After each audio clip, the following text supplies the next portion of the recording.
சட்டமன்றத்தில் முதலமைச்சர் பேசுறாருலங்க, நீட் தேர்வை எங்களால் ரத்து செய்ய முடியாது, ஒன்றிய அரசு தான் ரத்து செய்ய முடியும் என்று நேத்து அவர் சட்டமன்றத்தில் பேசுனதுனால நம்ம அதை சொல்றோம். அப்ப 2021 தேர்தல் பரப்புரையின் போது திமுக என்ன சொல்லியது? நாங்கள் ஆட்சி அமைத்தால் நீட்டை ரத்து செய்வோம் சொன்னீங்கல்ல. ஆட்சி அமைத்து 4 ஆண்டு ஆயிடுச்சுல, ஏன் ரத்து செய்யல?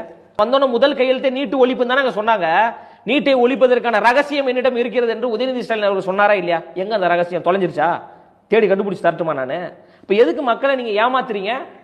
ஆட்சி அமைத்தவுடன் எல்லா பெண்களுக்கும் 1000 ரூபாய் கொடுக்குறேன்னு சொன்னீங்களா இல்லையா? கொடுத்தீங்களா? அப்ப எதுக்கு ஏமாத்துறீங்க? ஆட்சிக்கு வந்தவுடன் அரசு ஊழியர்களுடைய ஓய்வூதிய திட்டத்தை, பழைய ஓய்வூதிய திட்டத்தை நடைமுறைப்படுத்தும் சொன்னீங்களா இல்லையா? அதை சொல்லி தானே மக்கள்கிட்ட பொய்யான வாக்குறுதியை கொடுத்து ஓட்டு வாங்கினீங்க. நடைமுறைப்படுத்திட்டீங்களா? நீட் தேர்வை நாங்க ரத்து செய்ய மாட்டோம் என்று பிஜேபி வெளிப்படையாக சொல்லிருச்சு. பிஜேபி என்பது ஒரு பாசிச கட்சி, மனித குலத்துக்கு எதிரான ஒரு கட்சி. அந்த கட்சி செய்யாது. அப்ப நீங்க சொல்லி இருக்கணும்ல, இந்தியா கூட்டணி ஆளுங்கட்சியாக வருகின்ற பொழுது நாங்கள் நீட்டை ஒழிப்போம் சொல்லி இருக்கணுமா? கட்சி வந்து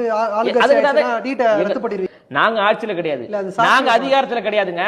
காலங்காலமா பொய்யை சொல்லி சொல்லி நாங்க வந்தா நீட்டை ஒழிப்போம் நீட்டை ஒழிப்போம். இது வரைக்கும் 16 மாணவர்கள் செத்து போயிட்டாங்க. அந்த சாவுக்கு எப்படி பிஜேபி காரணமோ அதே போன்று திமுக காரணங்க.